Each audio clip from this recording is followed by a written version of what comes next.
I'd like everybody to remain standing. Family, would you please rise? And I would like to invite firefighter Joe Rice for our national anthem.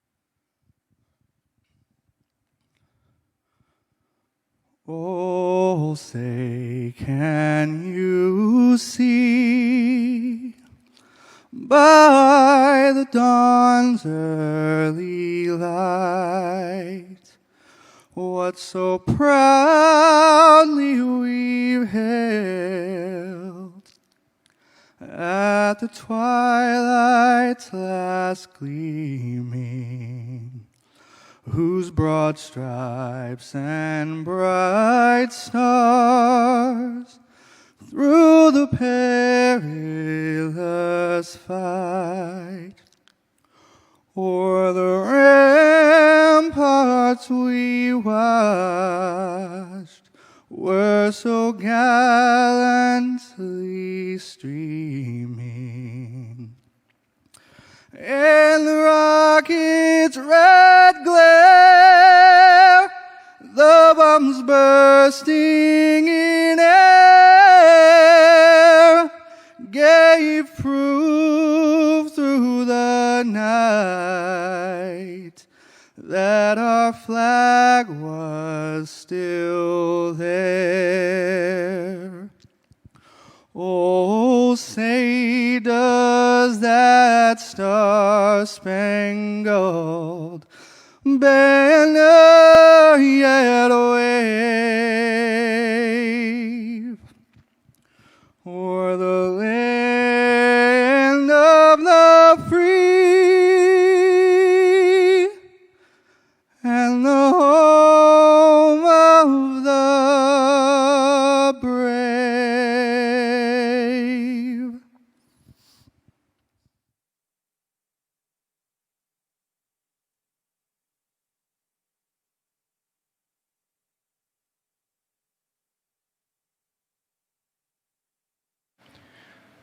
You may be seated.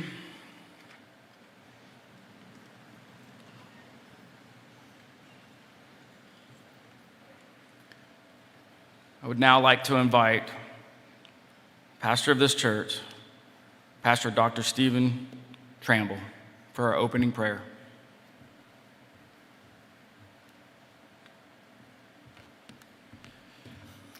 I do want to welcome you to Champion Forest Baptist Church, and on behalf of the family, I want to thank you for your expressions of love, how you've extended personal touch ministry to each family member during their season of walking through this difficult circumstance. And we want to thank you for how you've expressed so much kindness and gratitude for Captain Tommy's life, and we want to thank you for how you've ministered to the family in their time of need. Captain Tommy Searcy was so blessed with 3 beautiful daughters, Kaylin, Krista, and Kinley. And then an older brother, Terry, the one and only, and then the twin brother, Tony, also a firefighter. He so deeply loved his sister-in-law, Crystal, his niece, Cammie, and his nephew, Ethan. And he was blessed to have amazing parents who are still living and are wonderful parents, and that is Harold and Shay Searcy, and so many other family members who meant so much to him, and we want to thank God for. In James chapter 4, verse 14, we're reminded in God's word where God says, "For you are a mist that appears for a little time and then vanishes." And what James is saying, that in light of eternity, be reminded of the brevity of life and the certainty of death, and praise God, the reality of heaven. And when you look at Tommy's life, during his childhood, his parents pointed him toward the Lord. His parents allowed him to be part of a bus ministry where he got to go to that local church and there learn about Jesus and what Jesus had done for him. And Tommy gave his life to Jesus Christ and became a child of God. At age 18, he got to fulfill his passion with Tony, joining the Westfield Fire Department, then moving on to the Lufkin Fire Department, Bel Air Fire Department, and then fulfilling a dream to become part of the Houston Fire Department. And as you know, Tommy devoted his life to serving others. And we find in Mark chapter 10, verse 45, for even the Son of Man came not to be served, but to serve and to give his life as a ransom for many. And what you come to discover is that Jesus served your greatest need that changes your forever. And just as so many in this room, you are sacrificing your life for the benefit of others. You're giving your life to rescue others, just as Jesus sacrificed his life to rescue us from our sin and from the fire of hell, to bring us into eternal life with Jesus Christ. For those who are joining us online and also through television and those who are in our worship center, don't miss what God wants to do during this celebration service. Don't miss what God wants to do in your life. Get real about your current reality. Assess and adjust your priorities to align with God's design, and decide what you're going to do with your one and only life. And I want to encourage you, don't waste it. Invest it. Don't gamble with eternity. Do as Tommy did. Turn from sin and trust in Jesus alone for salvation. In Romans 5:8, the Bible says, but God demonstrated his own love for us in that while we were yet sinners, Christ died for us. And then Romans 10:9 and 10, that if you confess with your mouth Jesus is Lord, and you believe in your heart God raised him from the dead, you shall be saved. For with the heart one believes, resulting in righteousness, and with the mouth one confesses, resulting in salvation. Here's the question I want you to think about. What will be different in eternity because of your life on earth today? And I want to say to Kaylin, Krista, and Kinley, you have a choice to make in your life. You can take the towel and you can wear it as a bib and spend your whole life expecting other people to serve you, or you can do as your dad did and as our Lord did and put the towel over your arm and spend your life serving other people. And I want to say to you, you get to live out the legacy that your dad has placed before you, and that is to honor God and to serve others. You're so blessed. Tony, you're so blessed. Terry, you're so blessed. Every family member, you've got a model to follow, a model of servitude. Would you pray with me? Father, we thank you for allowing Jesus to be the ultimate example of servitude.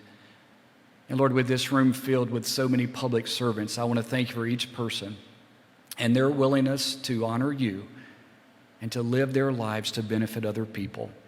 And Jesus, we want to thank you for being the ultimate model to follow, how you left the glory of heaven to come to earth to address our sin and to rescue us and to restore us to a right relationship with you, God.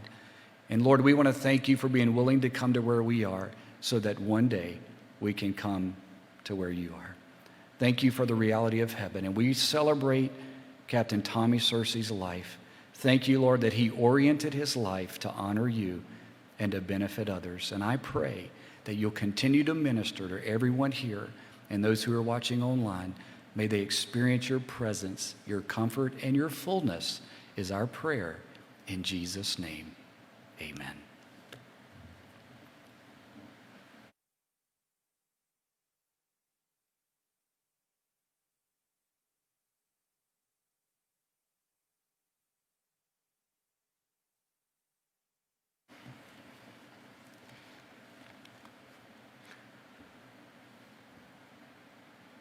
Wow.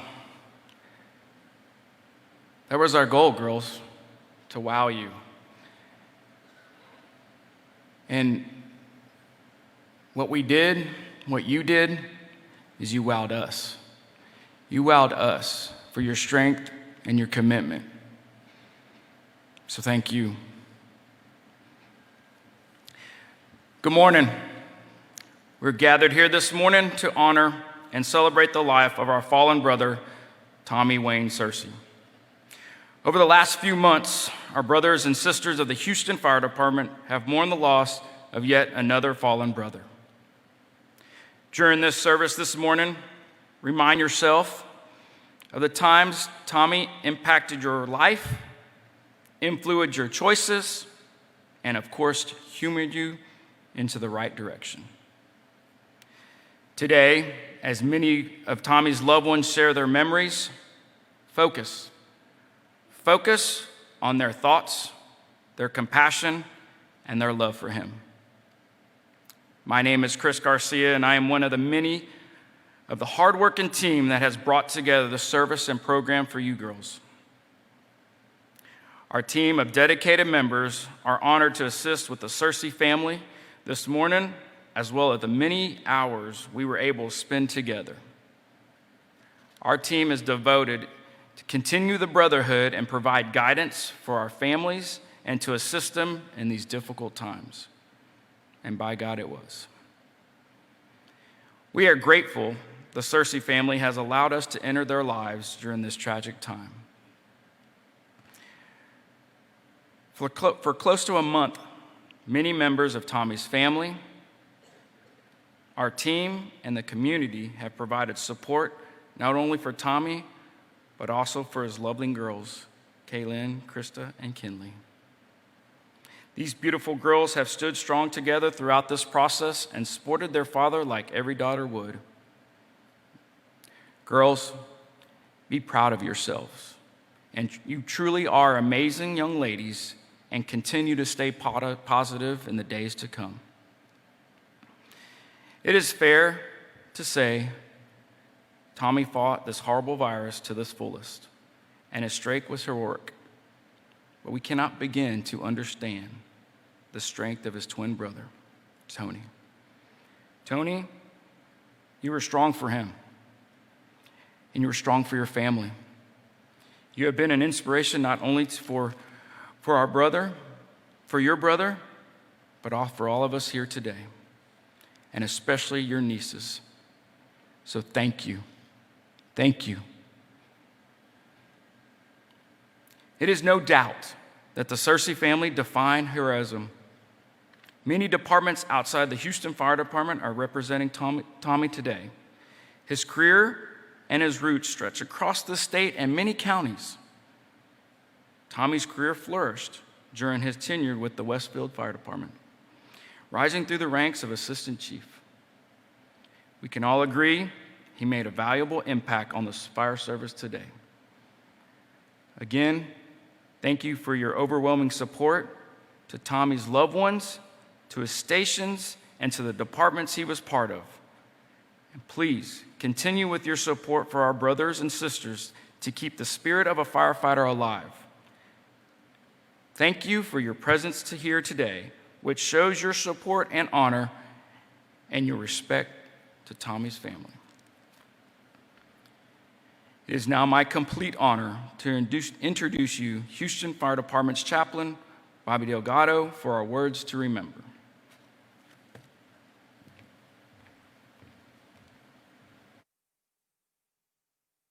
Thank you, Captain Garcia. On behalf of the Houston Fire Department, I would like to express my deepest condolences to the family, to the girls, Kaylin, Krista, and Kinley, Tony, Terry, Crystal, and the rest of your family, and Lisa and your family. We are so deeply sorry for your loss. And on behalf of the family, we are grateful for the outpouring of love and support that they've received. You have shown over this last month and a half that brotherhood does indeed exist. For the last couple of days, I've been privilege to share and listen to stories about Tommy's life, from his crew at 67s and from his crew at Westfield. And so it is my honor to share some of those stories. They chose the chaplain to do it because they needed to clean it up for a public audience and take off the rough edges, if you will. And hopefully it will bring him honor. But some of the words that came up over and over again as they shared were that he was well known, he was well respected, that he was a dang good firefighter, he was fearless, he was a hard charger, he was aggressive son of a gun, he was cool, calm, and collected, he was a hero, a leader, a mentor. He was a hell of a fireman, over and over again. And in the middle of all that firefighting stuff was also, he was a great dad. Tommy knew what he wanted to do pretty early in life.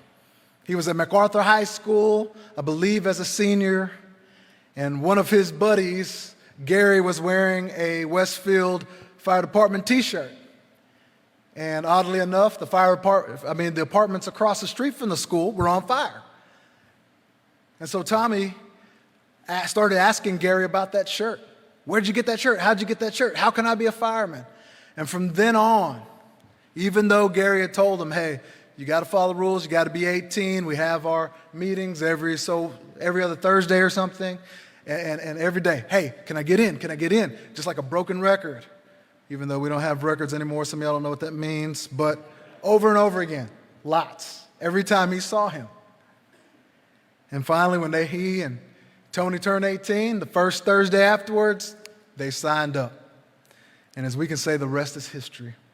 They learned, they grew, they studied their craft hard.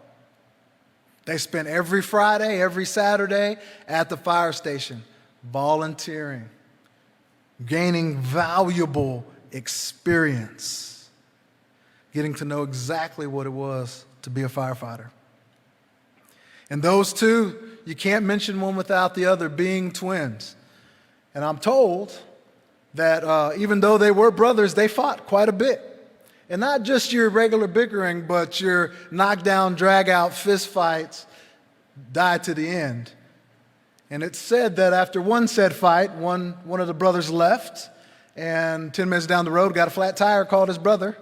I don't know who won that fight, but his brother came running and helped him out. Inseparable. They would fight each other, but don't you dare try to mess with one of them, because those Searcy boys would show up. They were shaking their heads now, I'm scared.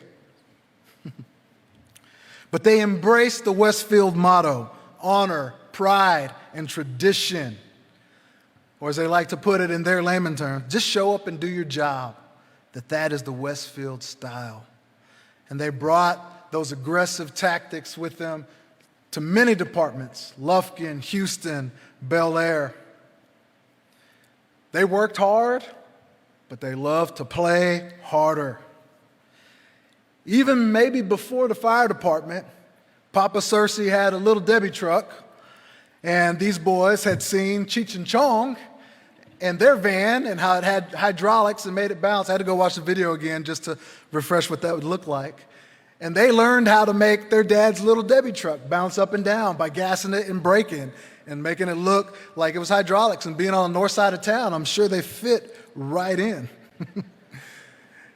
And I bet their dad wondered why his brakes and shocks were always going out. Now we know. It's said that when Tommy was headed back and his boys were moving him back from Lufkin to Houston, it was cold outside, it was winter, and there was some sleet and there was some ice, and then the fellas thought it was snowing. And so, being the big kids that they were and enjoying life, they roll down the window and they stick their heads out the window and start trying to catch the snow in their mouth, just like kids. The wonder of it all. And then they pass this 18-wheeler and get in front of it and realize it stopped snowing. And they're like, where did the snow go? Well, then the truck passes them up and they realize it's a chicken truck. And so that snow was chicken particles. and we'll leave it at that. The two, they were definitely a riot. Always getting into something, always pranking, and the wars between Westfield Fire Department and Aldine are epic. Well, they started kidnapping rookies, apparently, from the rival fire station. And one time, they got their chainsaws ready, and they took the chains off and revved them up. Rah, rah, rah, rah. So I'm sure they had ski masks, and I heard there were paintball guns, and they scared the living something out of that rookie and took him, and he's still paralyzed to this day. He quit the fire department. But that was in retaliation because there's a guy named Radio. I'm sure there's Radio here today. There's Radio. You can guess why he's called Radio. We won't get into that.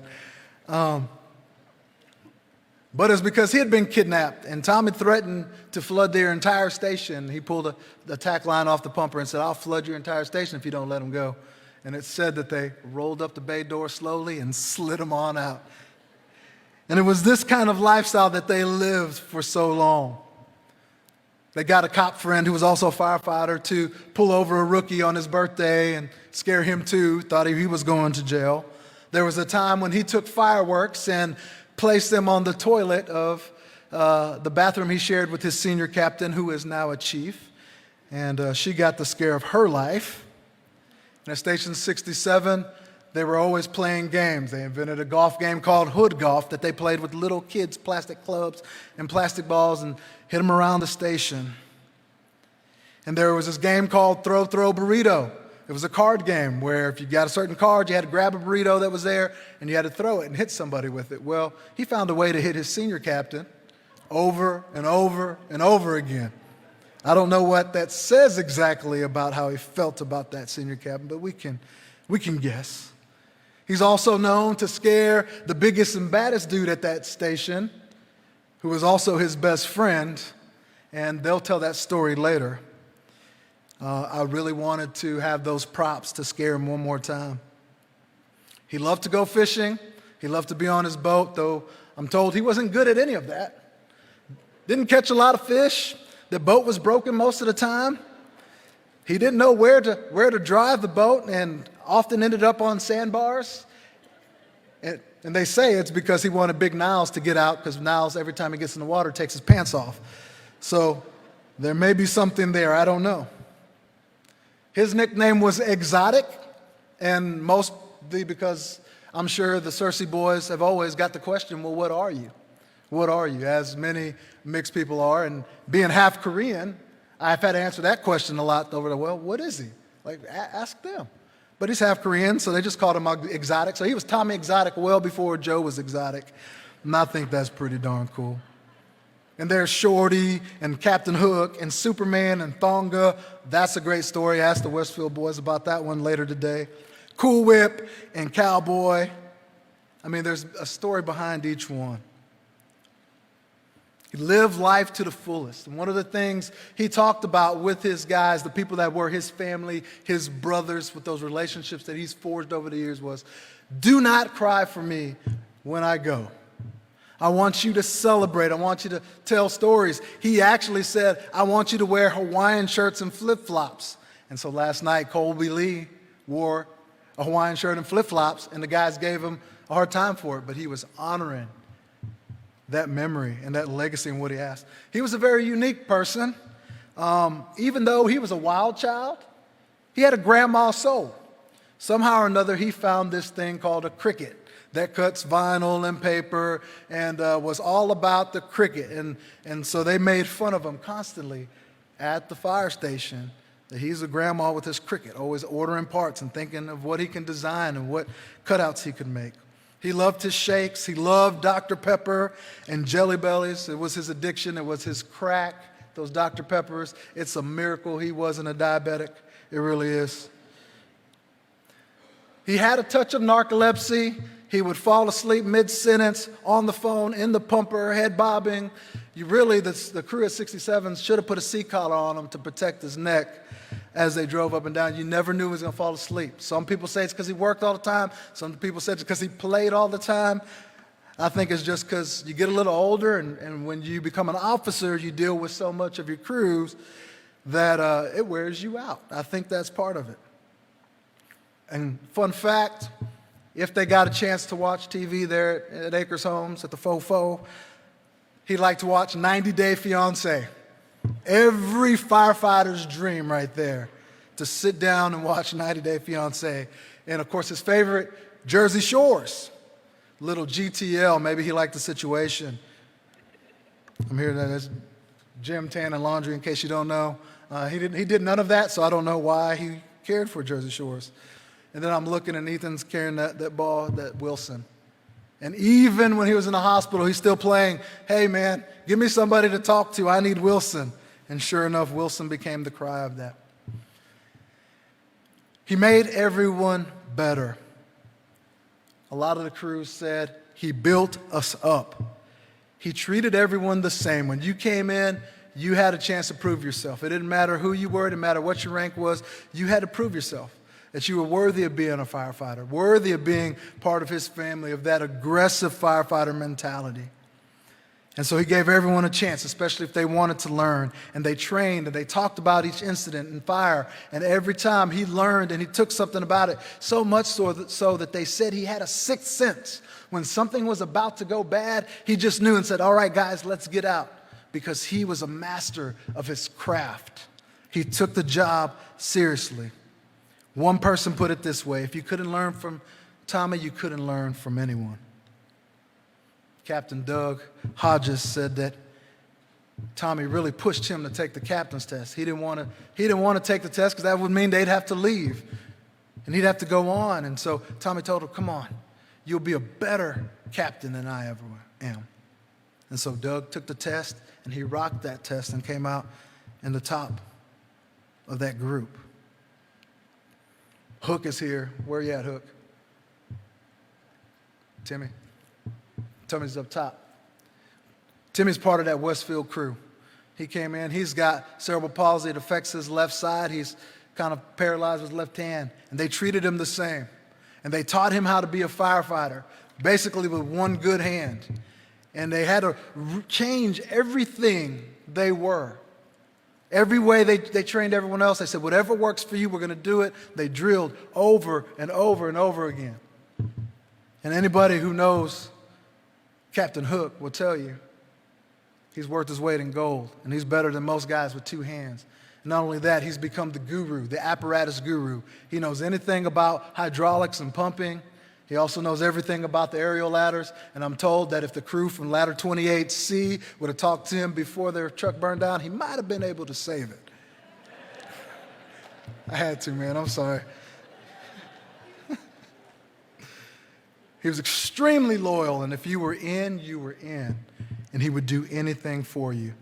Matter of fact, most of his crew told him, I will die for you. I will put my life on the line if it gets so bad in a fire, on a call, that I will put my life in harm's way for you. That's what made him special. And there are plenty of firemen here who definitely received that. Rigo's one of them. Rigo, Superman, right? Batman? Somebody? I don't know what they call. It's Superman. He got trapped in the attic of a church on fire. And an electrical wire had fallen on him, and so every time he got up, it would start arcing, and he knew it was bad. And the fire started getting worse, and the smoke was banking down, the heat came on him. And Rigo's like, help, get me out. I need to get out. I can't get out. And so Tommy came up, tried to figure it out, looked at it. Then he left, and he's like, where'd he go? Surely he didn't leave me. No, he came back. He was just figuring out what he was going to do. He found a way. He found something to be able to lift that charged electrical line off of Rigo so he'd get out. Because that's the kind of guy he was. He wasn't going to leave you. And Niles is the same way. Niles and him had a Mayday call just a little over a year ago where they had a partial collapse and they got separated, and immediately Tommy called a Mayday because he didn't know where Niles was. And then he finds another way to get to him, and he and Captain Akers found a way, found Niles in a dormer window and got him out. It's the kind of guy he was. He wasn't going to let you stay in danger and do nothing. He was going to do whatever it took. Not just for the citizens, but for his crew. Which is why he's so special. Which is why so much love has been poured out for his memory.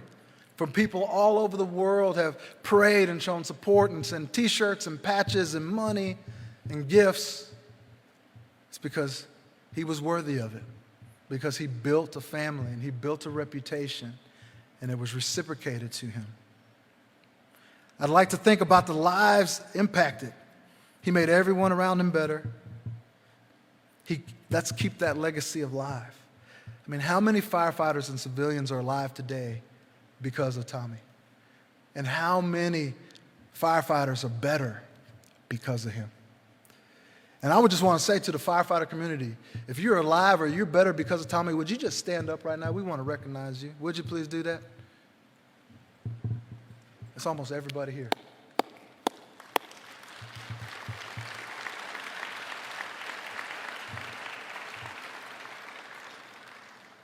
That is the measure of the man, the legacy that he leaves behind. And this world is a better place because of him. So fire department, if you're like me, you're tired. I'm tired. I'm tired of burying brother firefighters. We're tired of so much. We can't remember the last time we had a raise. A lot of us are driving apparatus that are older than some of our rookies now. We're tired. But I'm reminded in the Holy Scriptures, 2 Thessalonians 3:13, Paul writes this to the church. He says, "As for you, brothers and sisters, do not grow weary in doing good." Sometimes you want to give up. You want to give in. You want to say, the heck with it all. Don't give up. Do not grow weary in doing good. God has called us to be firefighters. It is a calling. It isn't for everyone. So keep doing the work that God has called you to do. First and foremost, let's do it for the right reasons. Let's do it for His glory and His honor. Let's do it, secondly, for the benefit of mankind.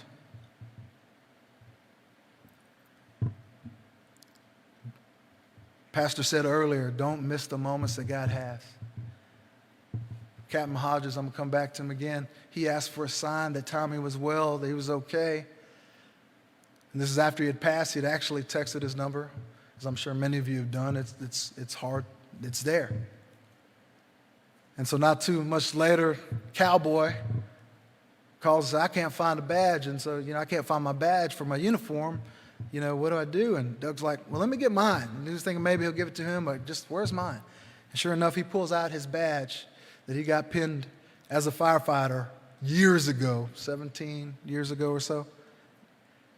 And on it, his badge number is 6746, the two stations that he spent almost his entire career at. Let me tell you, if you're doubting God and His existence because of the bad things and the troubles and trials of life, that's normal, that's fine. But ask Him for a sign. Ask Him to reveal Himself to you. I promise you, He will. He reminds us over and over again in the Holy Scriptures that He is with us and He'll never leave us. And I want to leave you with this, Joshua 1:9. He says, have I not commanded you? Be strong and courageous. Do not be afraid. Do not be discouraged, for the Lord your God will be with you wherever you go. We're in uncharted territory here.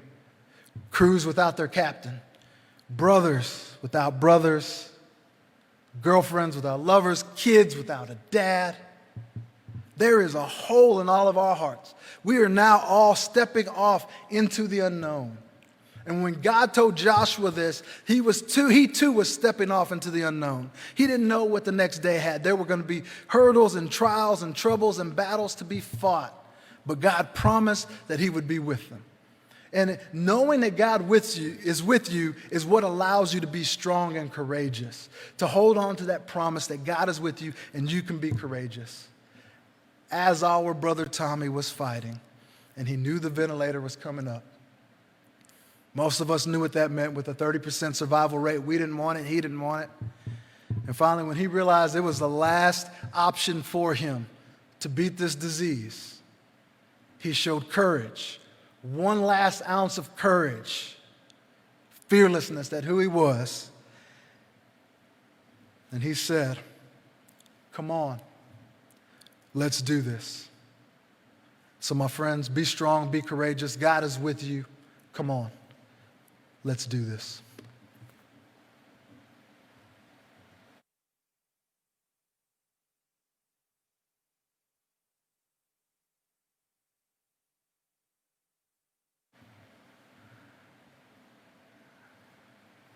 Thank you for your words, Chaplain Delgado.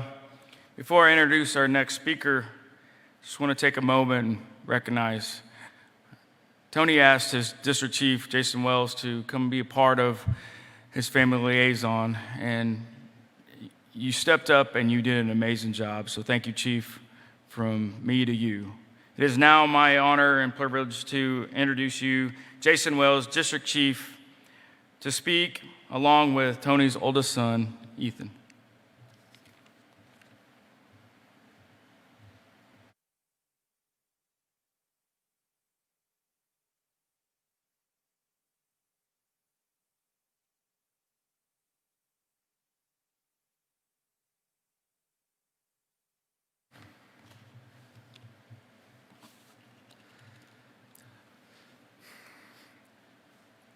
Good morning. My name is Jason Wells.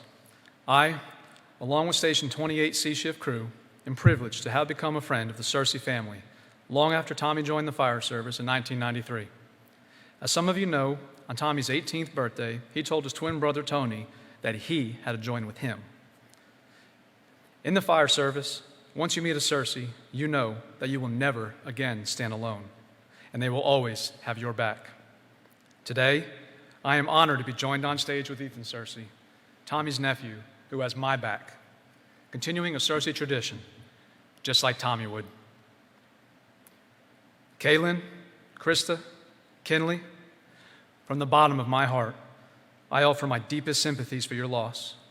But I pray that as you observe this beautiful celebration of your father today, you find comfort knowing that we all stand with you. We all have your backs, and we love you as part of our family.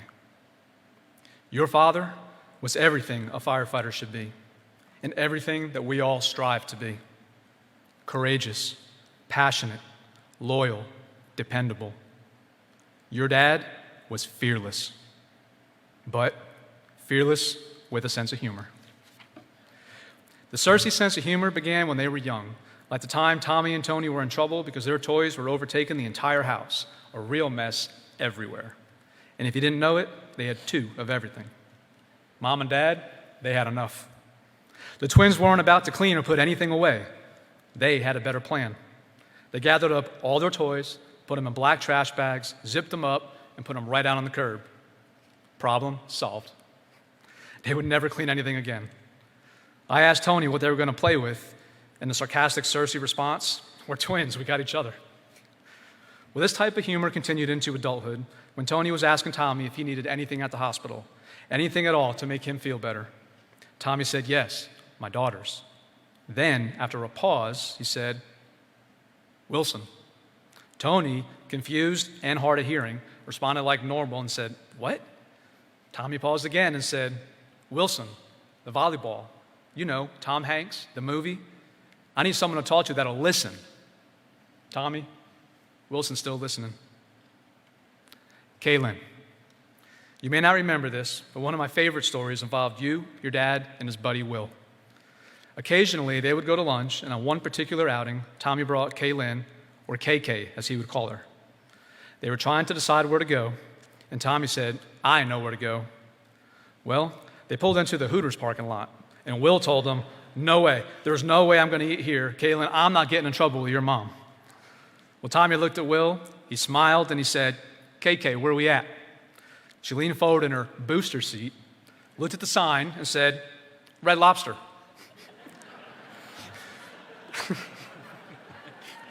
So Will started to laugh, trying not to let KK see him, and Tommy looked at Will and said, "It's okay, she can't read yet. I told her Hooters is Red Lobster."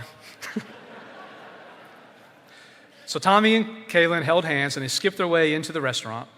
After lunch, they went back to Tommy's house and walked inside, where Kaylin's mom looked right at Tommy with a particular look and said, "Where'd you eat at?" Tommy looked at KK and said, "Where'd we eat?" And she said, "Red Lobster."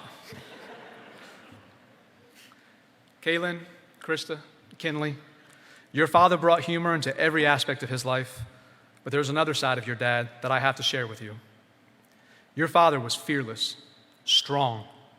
He never let a man face danger alone. He always had their back. Your dad is what we call a fire dog, and he saved lives. The following story includes courageous actions of many, but I want to tell you about your dad. In July 2019, at 1 o'clock in the morning, a time when most people are fast asleep in their homes, Captain Tommy Searcy and Engine 67 were dispatched to a house fire.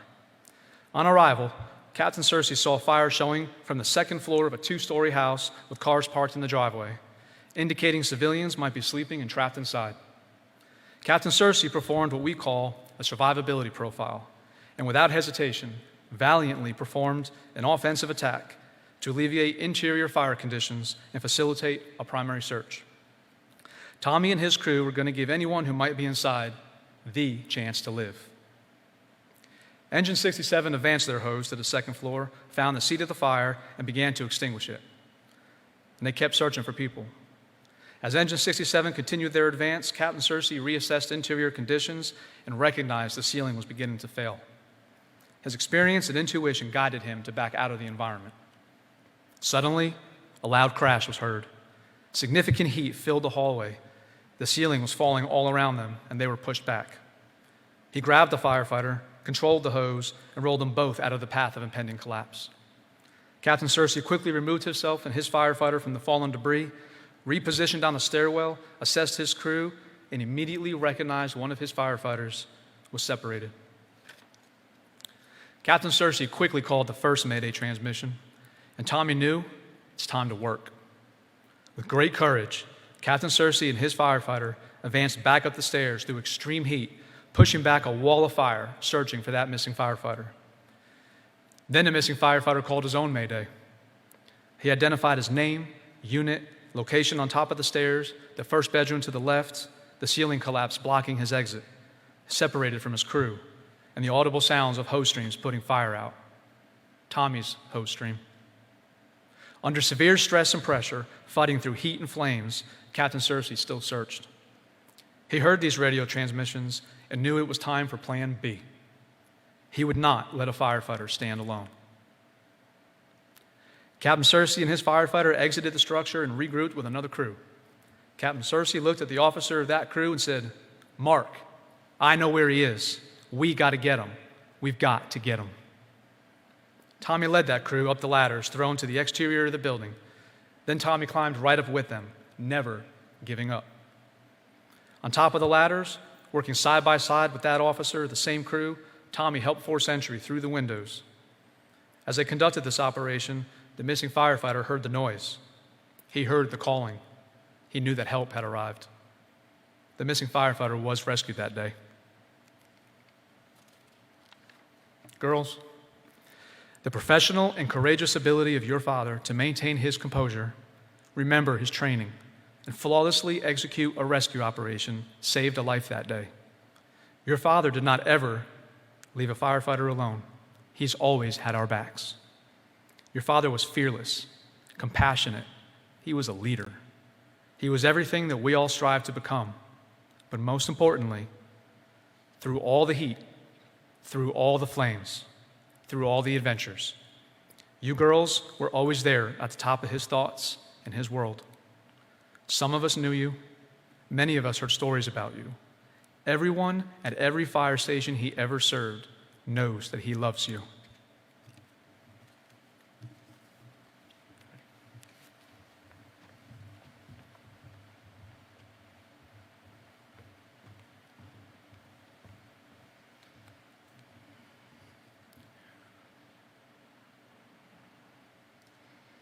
Good job, Chief.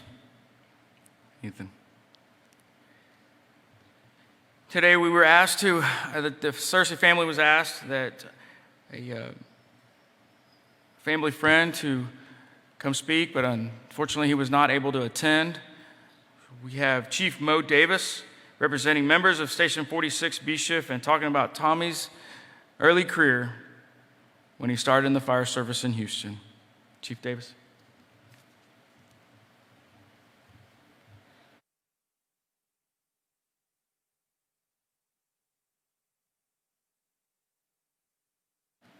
Thank you.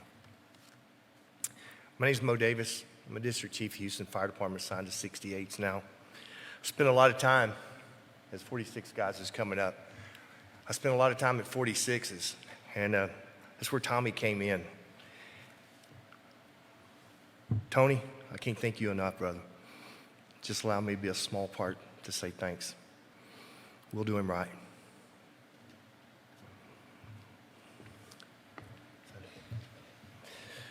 Mr. and Ms. Searcy, thank you from the bottom of our hearts to allow us today to honor your son the way he needs to be honored. We could never do him justice, but we sure will try. Chief Pena and the command staff, Marty, union staff, Dr. Person, your staff, men and women of the fire service all over, and men and women of the Houston Fire Department. Thank you for supporting the Searcy family through these hard times.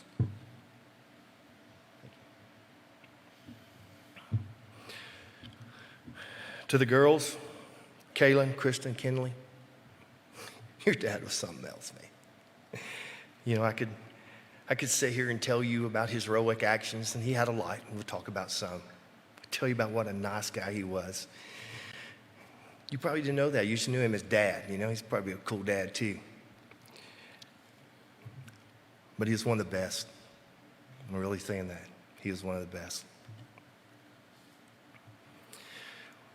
When Tony called me Friday to ask me if I would speak, there's more coming. Such an honor, you know. What can a fireman say about talking about a brother? And a brother you care about. So I sat there, and I'm like, man, what can I say to make people feel about him what we feel? We could talk about his firefighting abilities. God, he was a good fireman. There's no question. He's a good fireman. I mean, look where he come from, man. These guys right here. That's where he come from. He was honorable. He was funny. But there was two traits I wanted to talk about that some of you may not know. Some of you may not seen. And I think they're important to really realize what a person he was. One, he had a caring attitude toward the citizens we serve, and he was optimistic. By golly, he didn't give up on nothing. And that's what good traits of a fireman are. If you look about this room, everybody here has that quality, but man, he just had it more.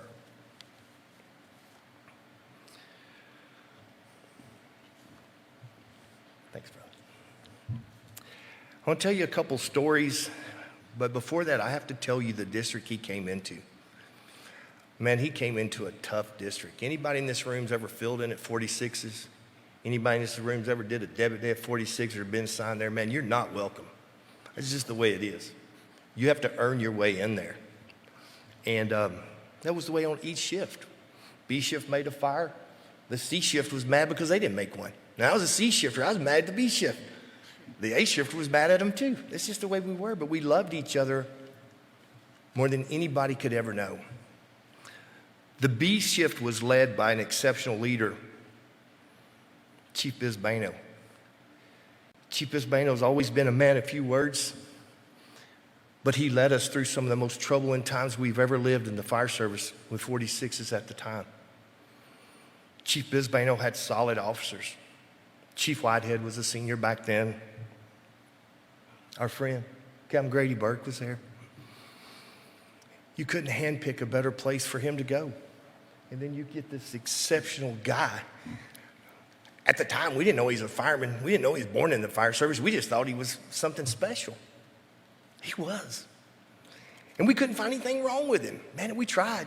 Oh, believe me, the C shift, we tried. Just couldn't. So I want to tell you what I saw about him when I truly started caring for him. I got to work on time about 5:15 one morning, and used to, that was normal get to work time. Nowadays, you get there early if you get there at 5, but back then we did. I see a flashlight sticking up between the chief's car and the watch office, shining straight at the ceiling. I'm like, I got him. That rookie left a flashlight. Well, as I walk up, he is sitting there. He's got a baby in his arms. He's got a toddler holding onto his feet, and he's got a mother leaned up against the chief's guard, holding another baby, scared to death. He didn't wake anybody up. This is a young fireman, and he just took it. He did so much for that lady that day. There's nothing wrong with the kid. She didn't know that, but he fixed it. He fixed it because he loved on that kid for a second. He played with the toddler, and he made them feel better about himself. It's just the way he was. And a few weeks later, as luck would have it, either I came in, he was holding over, something happened, and we go to South Line. We have a fill-in captain. I'm driving a fill-in captain, and we get in the pumper to go. He goes, hey, man, where's the other guy at? Go get him. So I get out, and I start looking for him. I go over there, and he's in his quick hitches. He's on his knees in an apartment complex rolling a ball with a kid. There's no one around. There's not a mom and dad around. He is there rolling a baseball, a small ball with a kid. He loved that kid for that instant more than anybody else in this world. So we let him do it. We get up, we find a parent, we go on. You know, it's a couple stories I tell you about how he cared, and I could go on, and these guys could go on, and they could just tell you how good he is. But I think it's important to discuss his optimism also. Man, there's nothing. He was a fighter, man. If his back's against the wall, it's one of them guys you wanted. You know, he didn't give up on anything. He had made captain and moved to the north side of town. I'd made a rank, and I was responding to a fire with him, was listening to the radio. It sounded kind of bad. It sounded rough. They were working, you could tell. And all of a sudden, you hear him and a young guy had found a guy, and they drug him out the back door, handed him off to the EMS crew. They didn't stop working. Nah, they didn't pat each other on the back. They just went right back to work. He went right back in the back door. We finally get there, and it's a good one. Chief sends us to the back. We go in the back door, and man, it's just chewing us up, spitting us out. And he's working. Chief tells us back out, go defensive. Well, you know where this is going. He was fit to be tied. Fit to be tied. He goes, man, Mo, we got this. We can get it. That full-blown optimism. We can get this. Man, you come out, fires through the roof, fires out every door and every window. We got a couple inches and 3/4 in there. He thinks we can get it. It's like, he said, man, go tell the chief we can get it. I said, man, I'm from the south side. That chief ain't gonna listen to me. But that was him. He was so optimistic. I think everybody he came in contact with, he made them feel a little bit better about the possibilities in life. Everything he did to help others. At the station, he might have clowned around a little bit, but when it come time to work, he was a worker. He wouldn't give up. When you make a fire, you're going to hear so many heroic stories about him. Man, the guy was just good. He was just born to be a fireman. There's no other way to say it. And thanks to God, he went to a place, you guys, that allowed him to do that. And look how far it's gone. And I think you just heard how many people is living today because of him. I don't think we'll ever know. And that's good. That's what we do. That's what we're supposed to do. And he was that way in life. I have to reflect on the last time I see him. It's a little sad, but I have to do it. So we're both at the quartermaster. We're standing there. I see him, start smiling, just like any other fireman in this room, and every one of us has done it. We start talking about the current state of the fire department. We start talking about the divisiveness of the politics at City Hall, our pension, going on and on and on. And I'll be honest, Chief, we was giving it to you pretty good. That's what we do, firemen do, right? So the quartermaster calls my name. I go up. When I go up, I get my stuff, and I'm walking out the door. I look over, and y'all know that cocky smile he's got. He said, "Hey, Mo, wasn't chief, wasn't captain. Hey, Mo, yeah, we still got the best job in the world." Imagine. They'll never take that from us. They'll never take our time he was with us from us. I honestly think that describes him. I wish I hadn't been in a hurry that day. I wish I'd have sat there and talked to him 15 more minutes. I wish I would have sat there. I wish I'd told him another fire story. I wish I'd told him a fire story. I wish I'd have rubbed it down on him that I made one and he didn't. I wish I would have done anything to spend 5 more minutes with him. But that's our lives. That's the life of a fireman. We never know. And that's the beauty of it. And that's why we love each other so much.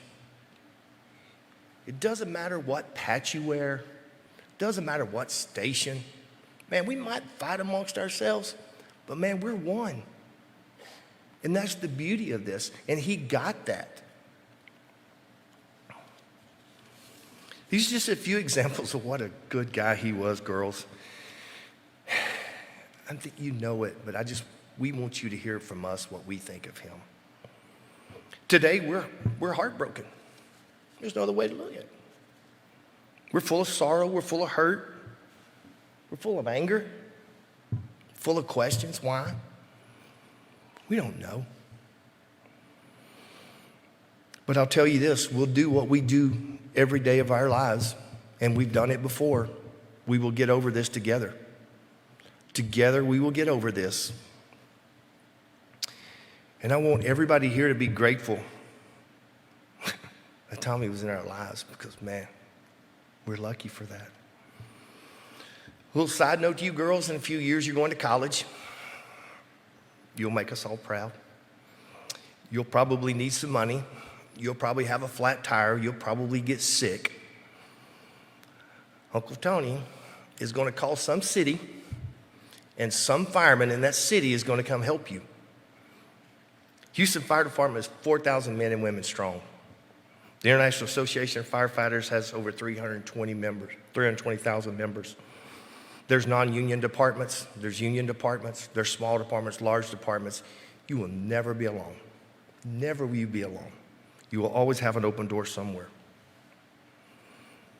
In closing, I can honestly say, Tommy helped me be a better person. I think everybody in here can say that. I think we can say that. I encourage each of you in here today to reflect on how he touched you. I'm sure he did. If you didn't know him, get with somebody and it won't take long for them to let you know how he touched them. Be mad, be sad, because we're all going to be that way. But just reflect, and reflect on how much he meant to all of us. I want to thank everybody in here for a moment for honoring Tommy and his family. God bless the fire service wherever you're at. God bless Houston firefighters.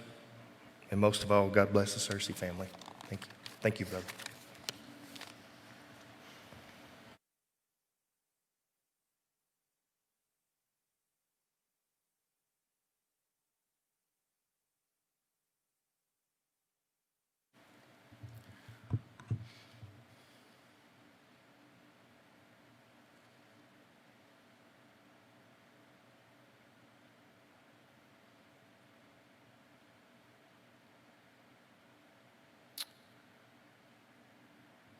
Now time to talk about Tommy's station life, Station 67.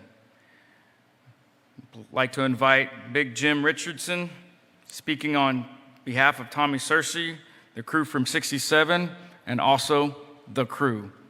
Would you please come up?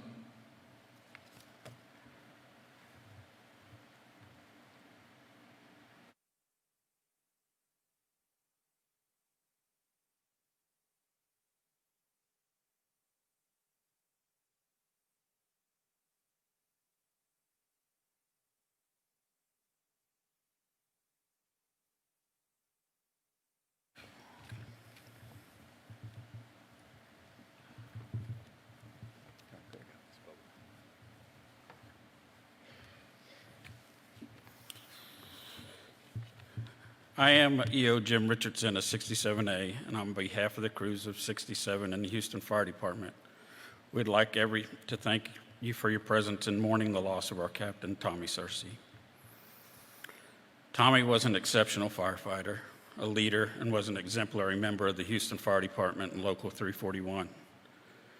But as many of you and other fire departments know, he was more than that.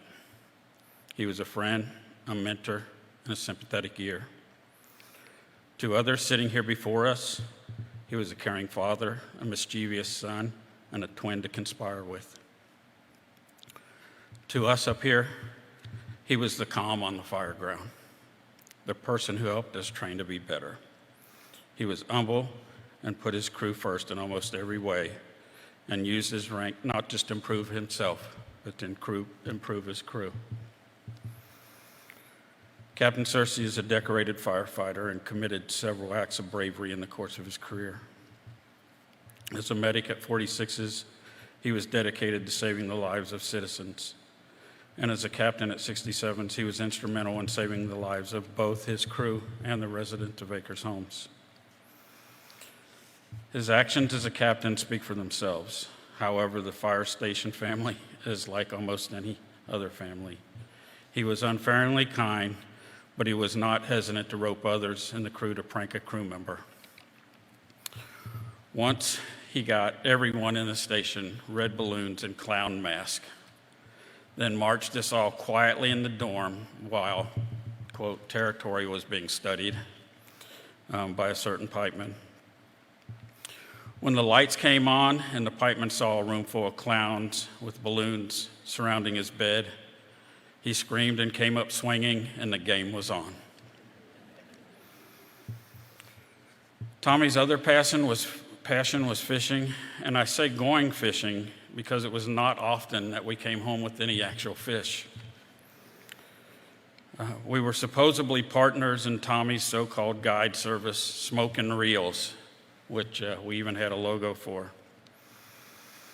It was discussed regularly that maybe we should just call his guide service a day on the water. That way no one had any expectations, which he laughingly agreed. But honestly, it was never about the fish. It was just another excuse to be together on the water, enjoying each other's company. As time goes on, we will think of many more stories to tell about Tommy, but the fact remains we miss him terribly. However, it is nothing compared to what his beloved girls, Kaylin, Krista, and Kinley are feeling. What I say next is just for you girls, and these people who are gathered here today to honor your father will verify. Your daddy is more than a hero. He inspired us, he led us, he laughed with us, he shared stories about you. We will never forget him, and we will always be here for you. You can call us, come by, talk to us whenever you need. Together we will honor his memory, remember the good times, and grow stronger. Know that we love you, and you will always be a part of our family. Tommy, we miss you, and we love you dearly. Thank you.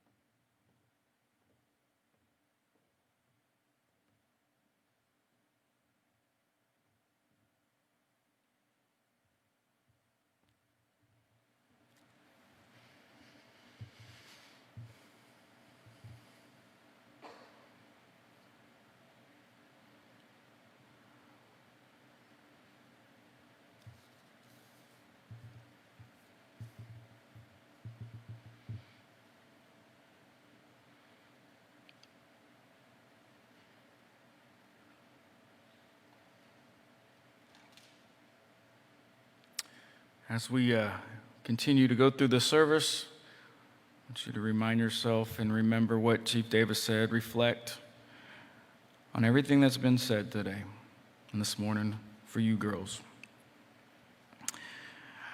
I would like to invite Stephen Whitehead, District Chief and former Westfield Fire Chief and longtime friend to Tony and Tommy,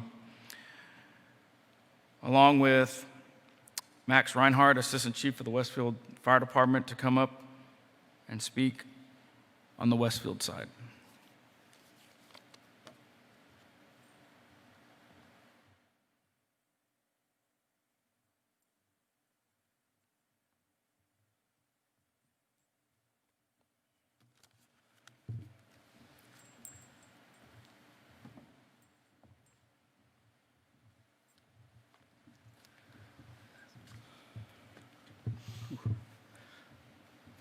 Good afternoon. My name is Stephen Whitehead.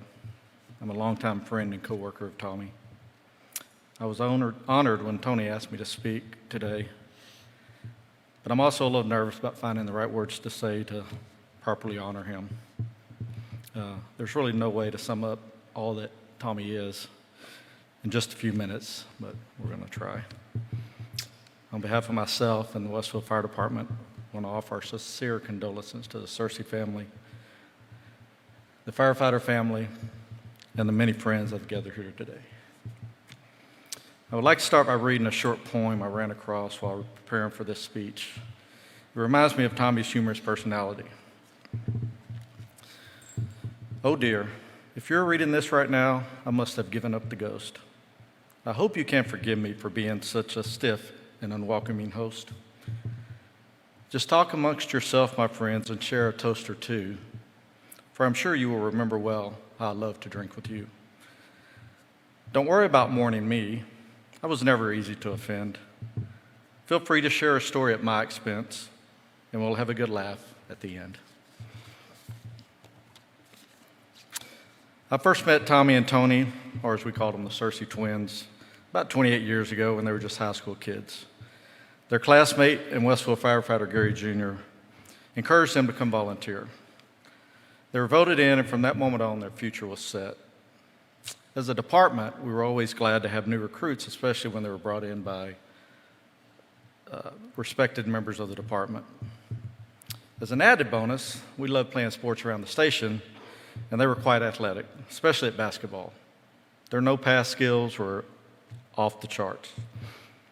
We quickly found out that these young guys were eager and excited to learn what this firefighter thing was all about, and we were willing to teach. Back during that period, you see, there was no formal training. Other than we did have an annual A&M field day, but most of the training was done by members on Thursday nights and weekends, and all volunteer. Tommy learned really quickly, and he was good at it. You see, Westfield has always been an extremely busy little department, the pride of the North Side, where you either learn quickly or you move on. Westfield brought up many young firefighters. Like the majority raised in the department, Tommy went on to become an amazing, bad-to-the-bone firefighter, which is the ultimate compliment any firefighter can pay to another. He would take that training experience and eventually become a career firefighter, first with Lufkin, then Bel Air, and then his ultimate goal, Houston. Tommy loved the job and continued to volunteer countless hours. In the process, he rose to the ranks to assistant chief at Westfield. Throughout the years he spent there, he passed on the hard work, brotherhood, and tradition to those that he mentored, which he learned from the ones that came before him. As a result, there have been countless volunteer firefighters to follow in his footsteps and make firefighting a career. He led by example from the front. Leadership came natural to him. I was so happy for him when he got into HFT. And when I was a captain at Station 46, I asked him to come work with us, and he agreed. He eventually came over and fit right in. With his humorous personality and his firefighting skills, he was a natural fit. Through the time at 46, he was a firefighter, came as a firefighter, and then he was forced to get on the squad and as a paramedic. During all that time, he never once complained.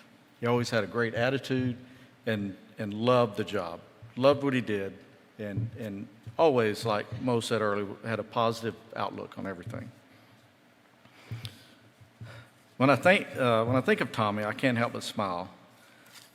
It brings to memory a comic strip I once saw where a mother and her young son are sitting on his bed, before bedtime.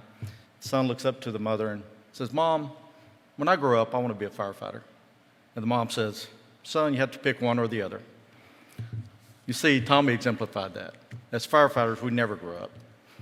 We're kids at heart, and we just love what we do. We love the job, and we love having fun doing it. How he got away with some of the stunts he pulled at Westfield, I will never know. Him and Tony both. Maybe the fact that the fire chief back then, Leon Sr., or as we called him, Big Daddy, took a liking to both him and Tony. He really loved these guys. It wasn't without some trouble, though. Every now and then they would be themselves and get in trouble. And when called to the chief's office, Tony would say, "No, you must be thinking about Tommy." And Tommy goes, "No, that was Tony. It wasn't me." So they definitely played the twin card on that end. And man, he would get so frustrated with them. It was quite the ordeal. But because of his such love for the job and for the people with whom he worked, I don't know if I ever heard him complain, as I said earlier. And in these day and times, it's not easy, especially with the current state of HFD. He also loved the company of others, just loved being around other people. He was an extremely, extremely loyal friend. On more than one occasion, he's helped me through some pretty tough times. He was always the first one to be there with unwavering love and support and willing to defend me to the end. And all that know can attest that he would give you the proverbial shirt off his back for you. And I believe he derived pleasure from helping others. That was just his nature. I would like to leave you with a funny story about Tommy, one of many.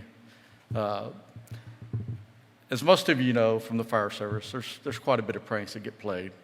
Well, one particular firefighter would always mess with these young guys in the fire department, Chris Bush.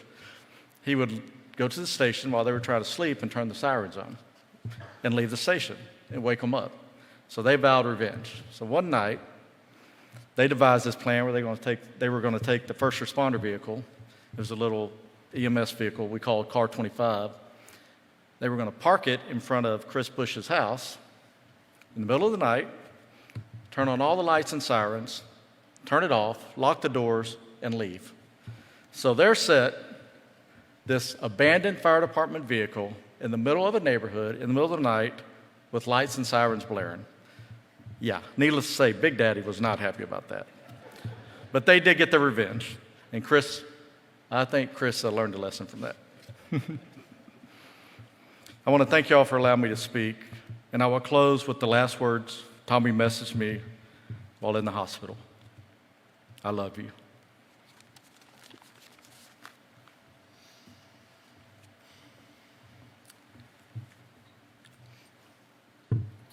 I'm Max Reinhardt, Assistant Chief of the Westfield Fire Department.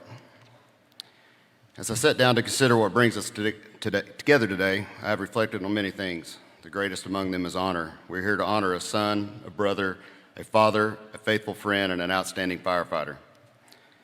Let me start with how I came to know Tommy. I started my career as a firefighter in a suburb of Oklahoma City 22 years ago. As a newly promoted officer, my first rookie was Rich McCarthy. Rich would only work for me for a few short years before leaving for HFD. During his tenure with me, a lifelong friendship was built. A few years had passed, and I'd came to visit and ride with Rich at Station 46. That morning, I met most of his crew, except for the guys on the squad. As the day continued, Squad 46 was in and out of the station like clockwork. It wasn't until that afternoon I got to meet Tommy. That evening, as we sat behind the pumper and talked, Tommy and I had a wide-ranging conversation about me, Oklahoma, firefighting. A few minutes later, the squad was gone again. Rich continued with the conversation, telling me about Westfield and how traditional it was there, and how that they make a lot of good fires. I didn't get to see Tommy till the next morning when me and Rich joined him and a few other guys for breakfast. A few weeks later, I drove back to Houston for the weekend to ride with Tommy and Rich, this time at Westfield. So at this point in my career, I'd been on the job for 12 years and reached the rank of captain. I thought I had a pretty good grasp of the job, minus one thing. the lack of actual firefighting duty, which is what I was seeking. It was evident early on that Westfield was different. That morning, I met several more members, looked over the pictures hanging on the walls, and listened to more recent stories of fires over breakfast. I started to understand Westfield's traditions Rich had told me about. I remember Tommy telling me, "We fight fire here." And like that, I was hooked. Luckily, during the trip, it proved to be true. We made 2 good fires, and of course, too many EMS runs. During dinner, I overheard a comment of a twin brother. I thought to myself, there are 2 Tommies. I was quickly educated that there was only one Tommy, and he had an older brother named Terry. A few minutes had passed, and he says, "Oh yeah, I also have a twin brother named Tony." That evening, Tommy asked if I'd be interested in working on the duty crew, and without hesitation, I accepted his offer. I returned home, told my wife I was going to start working at Westfield part-time. Now at this point, I'm anticipating a right hook to the jaw, but it was never thrown. She completely understood. 2 weeks later, I was back at Westfield. This is when I finally got to meet his twin brother, Tony, or as we know him as the skinny twin. And again on the first day of the trip, we made another fire. Where I come from, we make an average of 10 to 15 fires a year. In the 2 trips to Westfield, I've made almost half of my yearly average. I saw the pride and tradition Westfield had in making fires. More importantly, the aggressive attitude that is needed to put them out. When I was introduced to Tommy that day, I had no idea how much of an impact both Tommy and Tony would play in my life and my career. So yes, I traveled from Oklahoma to work at Westfield. I'm sure many of you are confused why someone would travel 450 miles to ride a fire truck. But for me, it's simple: loyalty and to make fires. Tommy gave me a chance. He saw something in me, and almost 11 years later, I'm still with Westfield. Both Tommy and Tony instilled pride, ownership, tradition, and aggression in me, as well as every other member of Westfield who had the honor to work for them. I'm not going to lie, there's a cockiness that's instilled in you when you wear the pride of the Northside on your uniform. We are aggressive, and we usually do not know the meaning of a defensive fire. We just do things our way. This usually means we're irritating someone from outside the department, but oh well, the fires went out. The meaning of Westfield is extremely hard to put into words, and only a few have been given the opportunity to experience it. The culture has been around since its inception, but was lived and reinforced by Tommy and Tony. It's a place where you can embrace all the traditions of firefighting without ridicule, and the word aggressive is number 1 in the department's vocabulary. These past few days, I've listened to stories from guys talking about Tommy doing this and doing that on the fire ground. Please understand, most of these things he learned and were learned and passed on from Westfield. The Martins, Turrentines, Whiteheads, Mesas, Vaughns all played a huge role in the development of Tommy and the firefighter he would become. If you knew Tommy, you knew he had the ability to seek out a good time both on and off duty. Most stories I cannot tell for obvious reasons, but I will tell you one of my favorites. One evening while upstairs at the old Central Station, Tommy and Tony got in an argument over something. What ensued was an hour-long argument that played out like a tennis match for those of us watching. The two of them mouthed back and forth. Tony would walk away jawing, Tommy would be on his tail. Then Tommy would walk away and Tony would be on his tail. The entire time, Tommy kept trying to fire Tony. And Tony wasn't having it. I have to admit, the audience was not helping the situation, which made it even more comical. In my whole life, I've never seen anyone get fired so many times in an hour and flat out refuse to turn in their stuff and leave. I suppose this story encapsulates both of them really well. The aggression and passion for sure, but also the refusal to quit and give up. The Tommy I knew was a true leader. He commanded respect, but never demanded it. He led from the front and was always working next to you. He treated everyone the same, whether you were volunteer, paid, or a stranger. No one was better than anyone else. He never bragged about what he knew or what certifications he had, because he didn't have to. His skills and abilities spoke for themselves. More importantly, he never lost his sense that he was just one of the guys. He was a true fireman's fireman. Tommy had an amazing ability to make you feel like you were his only friend. He was genuine and generous. He would give you the shirt off his back or his last dollar without blinking an eye. As the years passed, Tony and I forged a strong friendship, and his character reflected that of Tommy's. In my relationship with the twins, there wasn't much difference between hanging out and working with Tommy versus Tony, other than one was way cooler than the other. But of course, that only depended on who I was with at the time. Kaylin, Krista, Kinley, please know how much your father loved you. Our profession keeps us away from our spouses and children more than we would like. You were on his mind every single day. I know because he talked about you often. Your father worked hard for you, and you should be extremely proud of his legacy. His work ethic made him a great firefighter, and he molded some of the best firefighters around. When you're grown, you're going to understand the impact somebody can have in your life. Just look around this room. In some form or fashion, your dad impacted everybody here.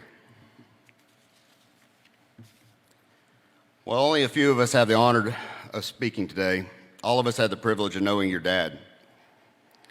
He shaped so many great firefighters that currently serve. He honored the profession, his family, his friends, his community through his devotion to others. And that's a legacy worth leaving. In closing, when I found out Tommy was in the hospital, my heart sank. I thought, surely not. I immediately sent him a suck it up message, and every few days I would send him a tune-up message just for good measure. With most of them without a response, but I wasn't looking for one. I just wanted him to know I was thinking about him. A few days had passed, and out of the blue, around midnight, Tommy FaceTimed me. CPAP mask on and all, we talked for several minutes. I could tell he was struggling to catch his breath. Unfortunately, I rushed the conversation. I told him he needed to rest. A short time later, he was intubated. Later, I found out my wife had taken a picture of our last conversation. I will forever treasure that moment. I'm so thankful I got to talk to him that night, and I have one last picture. One of the most powerful things I've noticed over the last week while being with Tony is that twins are unique. They have a bond like no other. I will always see, hear, and feel a part of Tommy when I see, talk, and shake hands with Tony. And I'm so grateful for that. I'm a better person for knowing Tommy. He was a true oak. He will be greatly missed. May his legacy live on. Godspeed, Tommy Searcy. You are the pride of the North Side.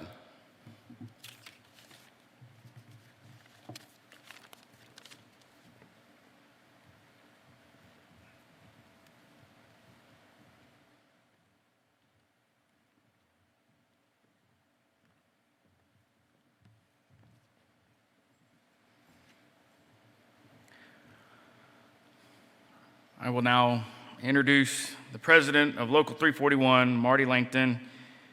Immediately following, there will be a presentation with President John Riddle of the Texas State Association of Firefighters to Tony Searcy.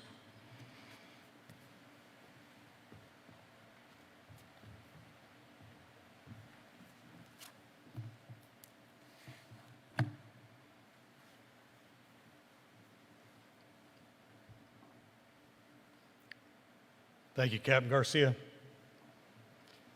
My name is Marty Langton. I'm the proud president of the Houston Professional Firefighters Association. Today, the 4,000 men and women of the Houston Fire Department and the Houston Professional Firefighters Association, IAFF Local 341, mourn the passing of our brother, Captain Tommy Searcy. As we do so, it is with the grateful appreciation of the hospitality and ministry shown to all of us by Champion Forest Baptist Church, our line of duty death committee, all of those involved in making this day possible. Thank you all for your support. The year 2020 is extraordinary for so many reasons, too many of them sad. The COVID pandemic has affected everyone around the world. Our brothers and sisters faced thousands of COVID exposures on the job. Along the way, the pandemic took our brother, Jerry Pacheco, and our brother, Leroy Lucio. Now we have lost you, Tommy. So many American families, including our firefighter families, are suffering right now. But in all of that sadness, we can take solace knowing that firefighting is like no other profession. The brotherhood, the sisterhood, the ways that we look after each other, it is unmatched in the world. Tommy and his brother Tony exemplify what is best in our aspirations and even in our fights, be they political, at the hospital, or on the fire ground. With all the challenges we face as a nation, perhaps we throw around the term hero a little too casually. But Tommy was one, literally. He received multiple awards, including commendations of valor. Just last year, his actions at a house during a house fire helped save the life of a brother firefighter. Between us present, we could list 100 other moments of excellence in his career. His quiet leadership inspired so many in the stations that he served. And many lives were saved in his 18 years of service throughout Houston.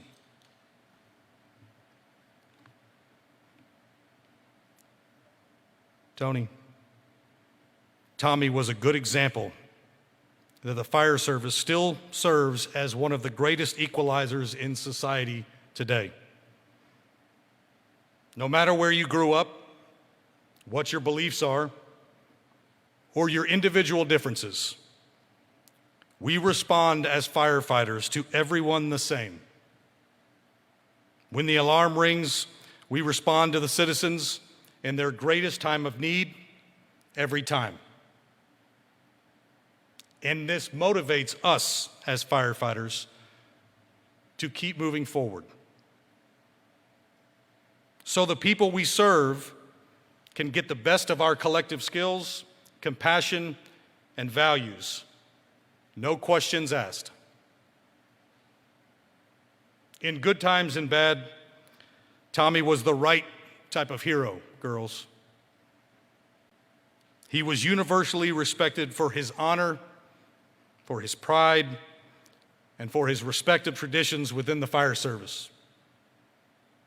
The wonderful stories we've heard today from Tommy's crew, friends, and family prove that point again and again. Girls, after a tragedy like this, we also are left with so many questions, so much grief, and so much confusion. We know that comforting words are hard to find. We know that our faith helps, and with that faith, we can take comfort in knowing your dad, our brother, our captain, is with God now. As we move ahead with God's grace, it will be with the promise to you, Searcy family. The men and women of the Houston Professional Firefighters Association will never forget your sacrifices or those of Tommy. We will honor his service. We will always remember him. and we will ensure that the people of Houston will remember him and will never forget. To Tommy's daughters, Kaylin, Krista, Kinley, your daddy is a hero.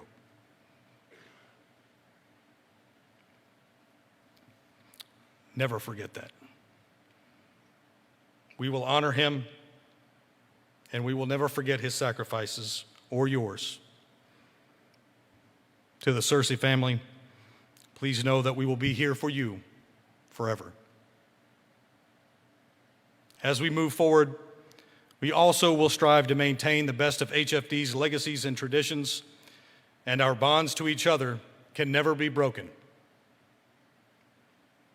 In just a moment, I will be joined by John Riddle, President of the Texas State Association of Firefighters. Together, John and I will present to the Searcy family the IAFF Martin E. Pierce Medal of Honor, our international's highest award. This medal is solid gold and is awarded to the families of those IAFF members who lose their lives in the line of duty.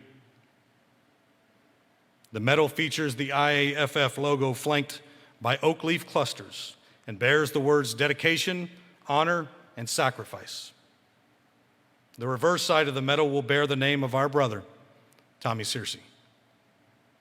The IAFF Medal of Honor is dedicated to Martin E. Pierce, a former IAFF General Secretary Treasurer and Boston firefighter. He worked tirelessly to improve the lives and the livelihoods of firefighters and families everywhere. Every September, firefighters and their families from the United States and Canada gather in Colorado Springs at the base of the majestic Rocky Mountains and Pikes Peak. We go to that beautiful setting to memorialize our fallen brothers and sisters at the IAFF Fallen Firefighter Memorial. This next year, Brother Searcy's name will be etched into the black granite walls of our memorial, and there he will join those firefighters whose names are also engraved into the wall. And like the others before him, he will forever be remembered for his sacrifice. God bless the Searcy family. God bless Tommy's crews at 67s, 46s, and his friends throughout the Houston Fire Department. God bless all the firefighters represented here,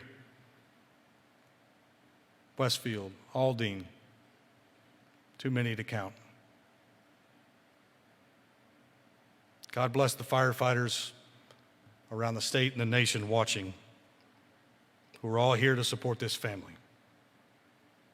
Rest in peace.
Before we get into the fireman's prayer and we start getting into the fire department's honors, we were told a story by Chief Wells about a Mayday fire.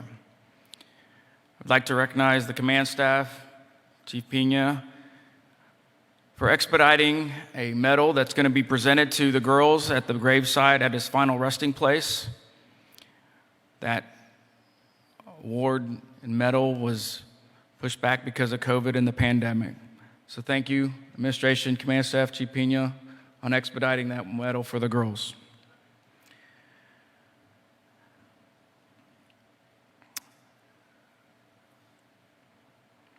Before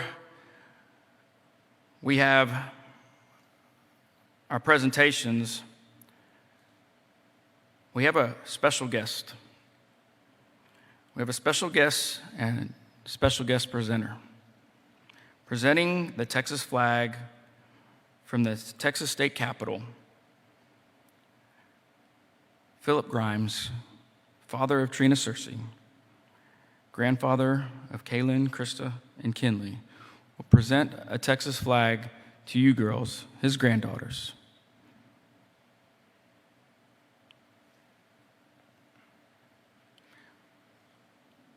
Mr. Phillips Grimes, please come up.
We have U.S. flags from Congressman Green's office.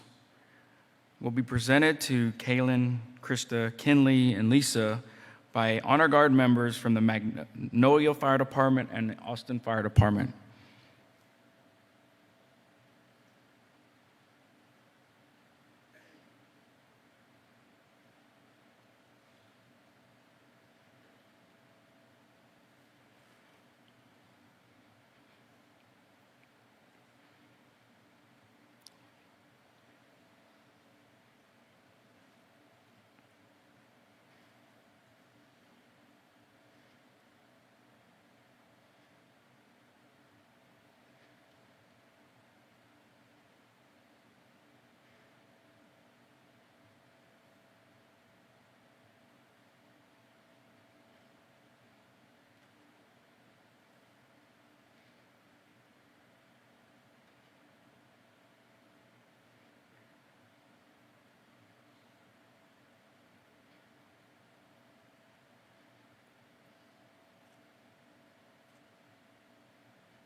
Our Fireman's Prayer, read by Carrie Avey.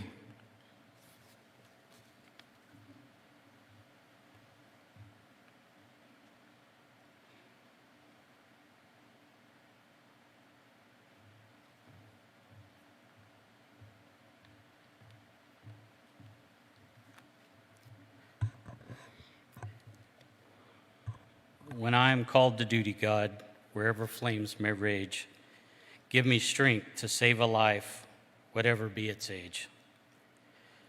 Let me embrace a little child before it's too late, or save an older person from the horror of that fate. Enable me to be alert and hear the weakened shout, and quickly and efficiently put the fire out. I want to feel my calling to give the best in me, to guard my friend and neighbor and protect their property. And if, according to your will, while on duty I must answer death's call, bless with your protecting hand my family, one and all.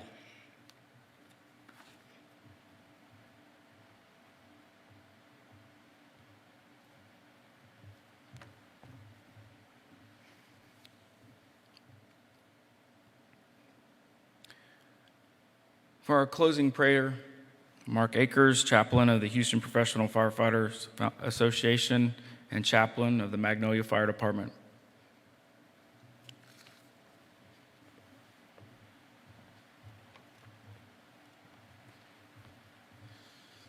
As I read the prayer, I just ask that you just bear with me, because this is a little more difficult than most. My name is Mark. I've worked with Tommy for several years now. I would see Tommy on several occasions because I'm assigned to Ladder 4 in District 4A, and so is Tommy on 67's crew. I also had the extreme pleasure of working with Tommy alongside of him in Magnolia since he started in March of 2017. So if you know Tommy, and a lot of you do in his style of firefighting, you know he was never a fan of what we call the transitional attack. Or should I say the old hitting it hard from the yard? No. Tommy was an aggressive offensive attack firefighter with passion. So in that I wrote this prayer with all the passion that I had. And in my conversation with God, he has given me the peace. So Tommy, let's do this. Dear God, my heart is broken. No, God, it's been ripped from my chest. There's no denying it, and my soul is hurting. It's grieving today, just as everyone who has attended this memorial service.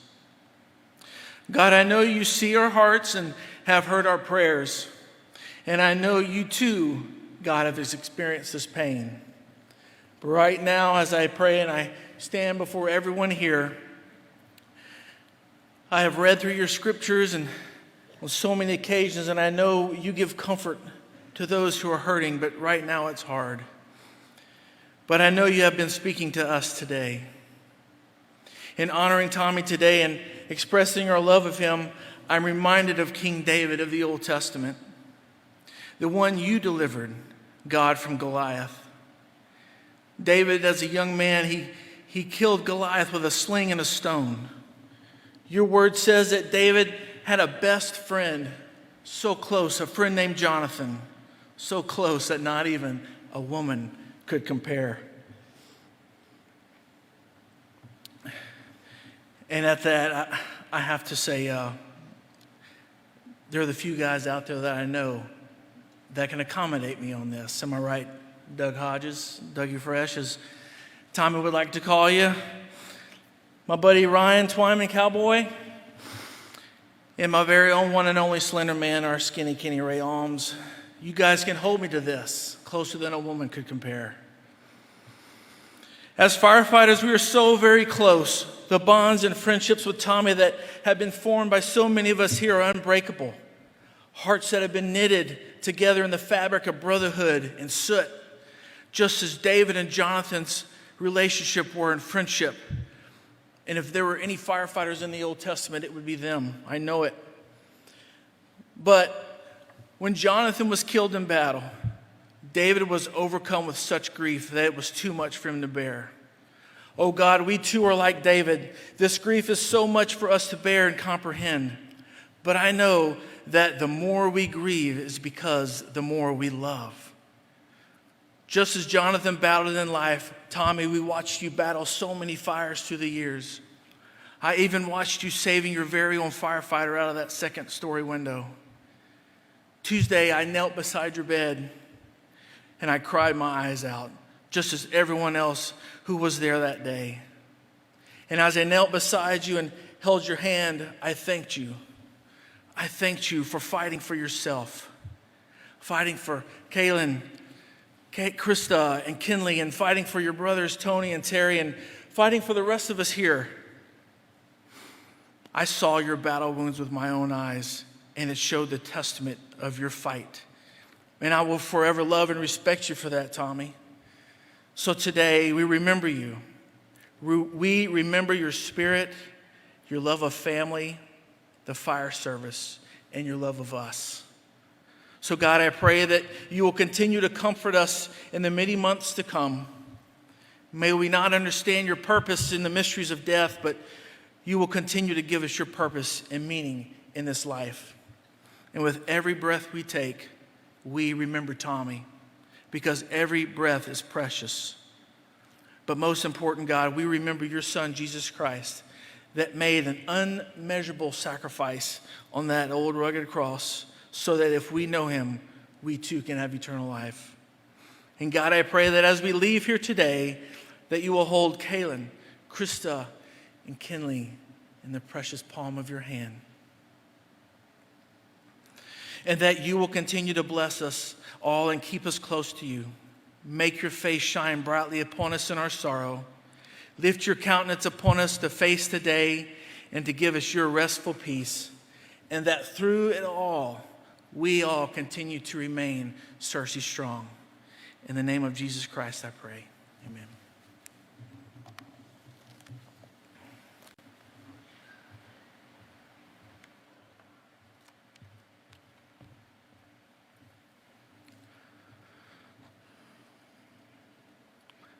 The Houston Fire Department Honor Guard will now present to you the Houston Fire Department Honors.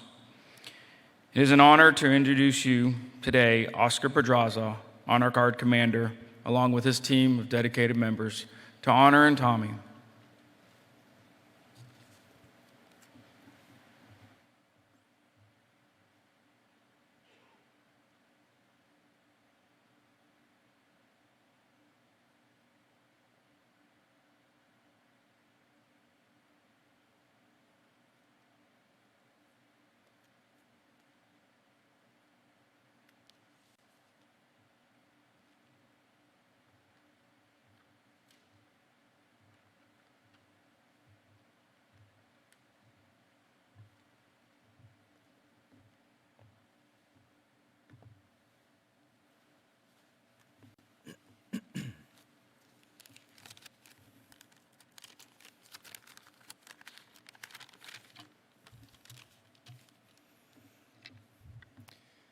On behalf of the Houston Fire Department Honor Guard, we offer our deepest condolences to the Searcy family. We will now begin the Fire Department Honors. We begin with the American flag.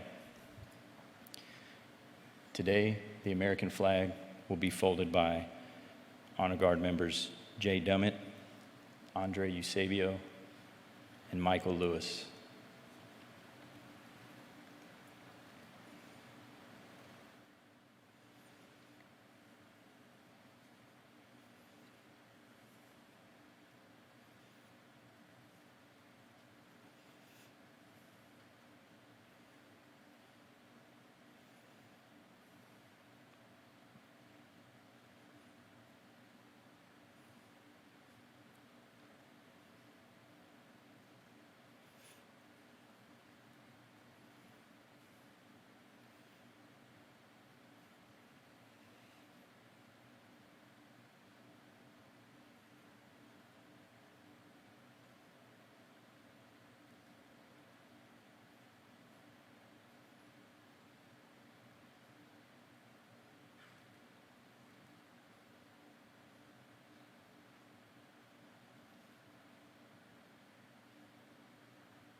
This flag will be presented by Honor Guard member Jay Dummett.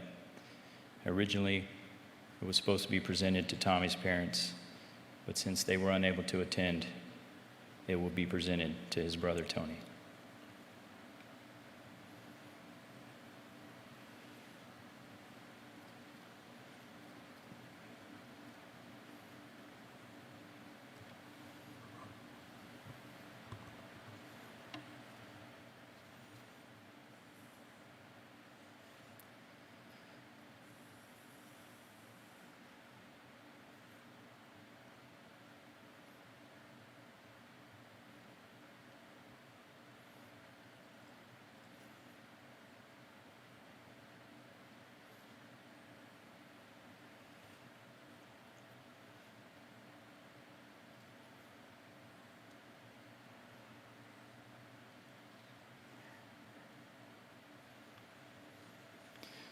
For those of us that didn't know and know now, Tommy was a member of multiple departments, which allowed him to help people from several different communities.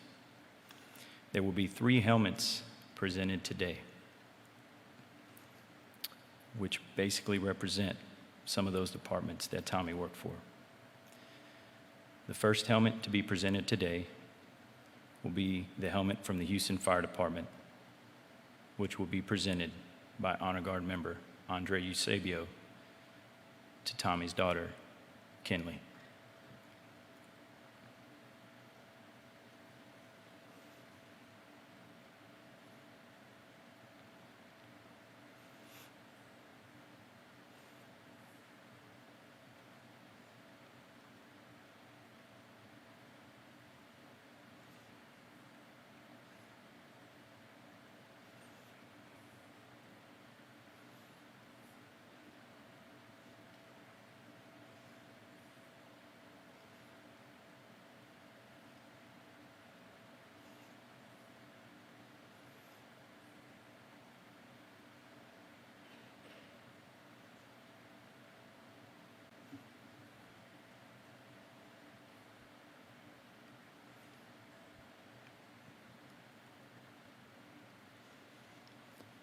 The second helmet, representing Westfield Fire Department, will be presented by firefighter Anthony Lopez to his daughter, Kaylin.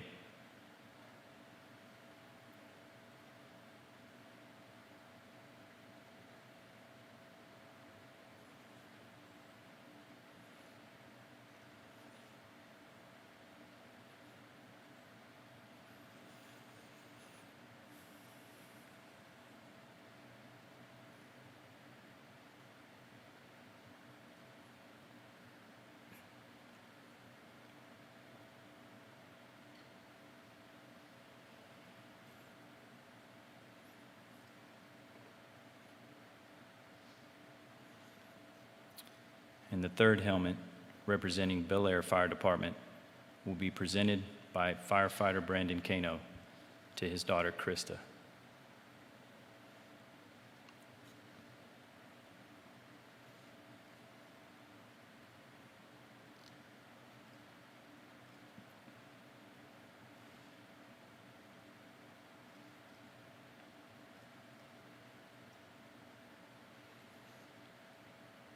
Our next presentation will be the presentation of the Holy Bible.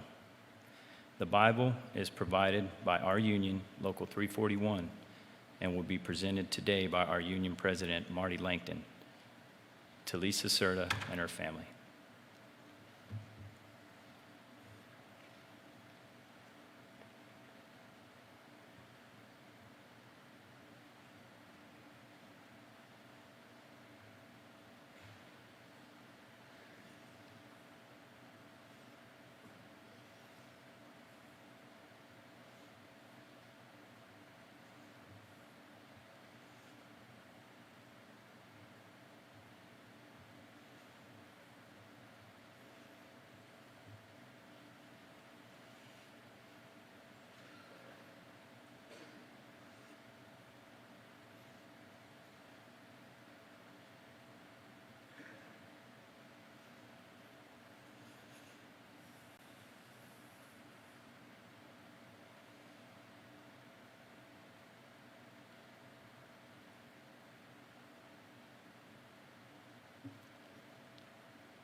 Next is Tommy's badge. His badge will be retired today by Chief Brent Scalise and presented to Tommy's brother Tony, niece Cammie, and nephew Ethan.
The last item to be presented will be the Texas flag.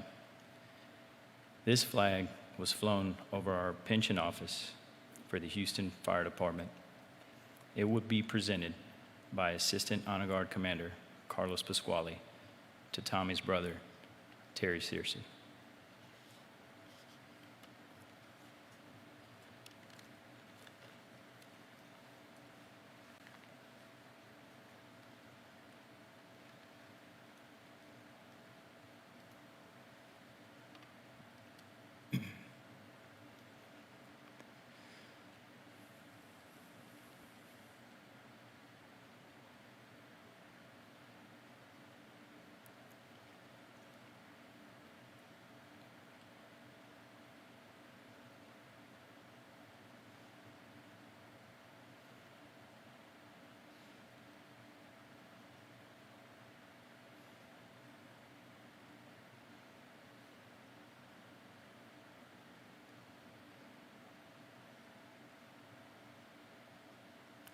There will also be 3 challenge coins provided by the Houston Fire Department Honor Guard presented to each of his daughters.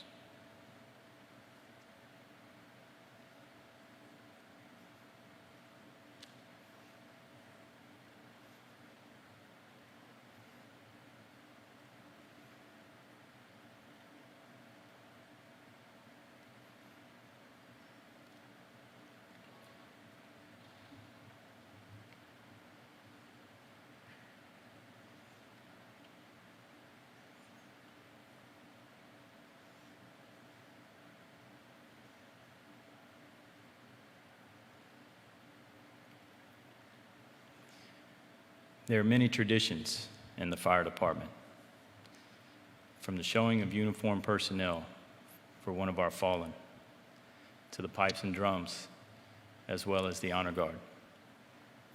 There's no greater tradition than the bell. The bell dates back to over 200 years ago during the Benjamin Franklin era, during the creation of the fire service. The bell was used to notify firefighters that there was an emergency in their area and that they needed to respond quickly and mitigate the situation. The bell was also used to notify firefighters that once the situation had been mitigated, they were to pick up their equipment and their hoses and return to quarters to await their next assignment. In the Houston Fire Department, we use the signal 7-1. In just a few moments, you're going to hear 7 gongs followed by 1 to let everyone know that Tommy Searcy's service here on earth has been fulfilled as he awaits his next assignment in heaven. May I please have All uniformed personnel stand.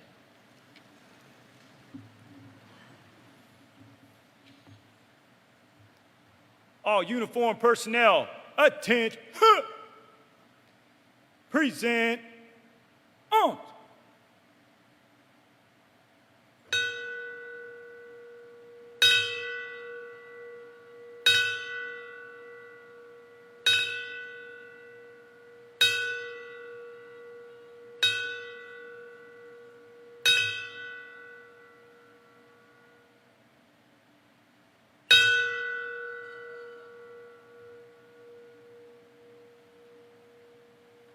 Order, arms.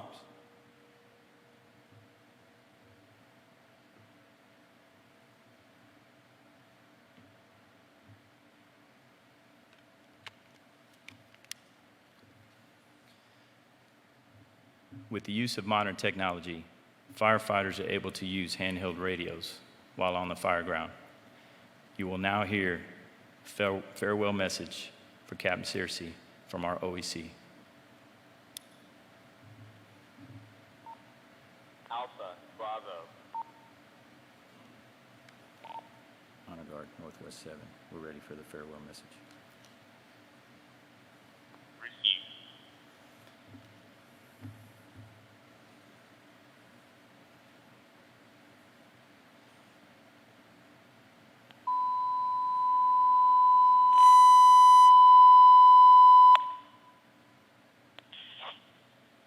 The members of the Houston Fire Department regret the loss of Tommy Wayne Searcy, an active captain who proudly served 18 years, 1 month, and 8 days of dedicated service to the citizens of Houston and the Houston Fire Department.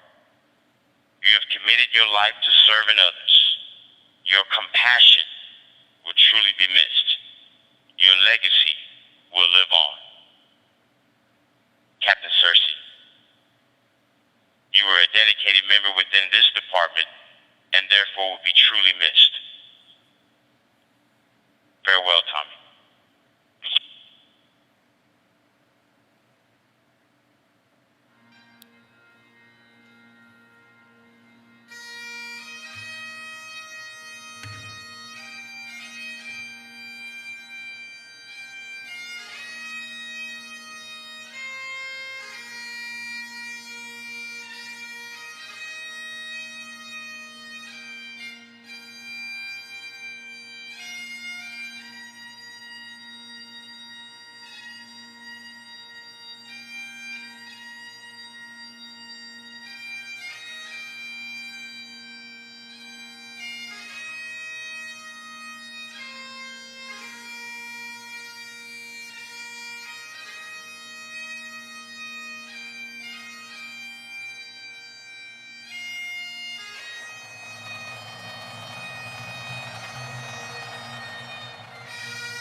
This now concludes our ceremony. At this time, I would ask that the family, the dignitaries, command staff, crews from 67s and 28s, as well as Westfield, please remain seated, or take your seats, I apologize. May I have all uniformed personnel fall out into your original formation that you took when you were in the procession. Thank you.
We will, we will now ask crews from 28s, 67s, as well as Westfield to form a wall completely outside of the facility leading to engine 67. You may do so now.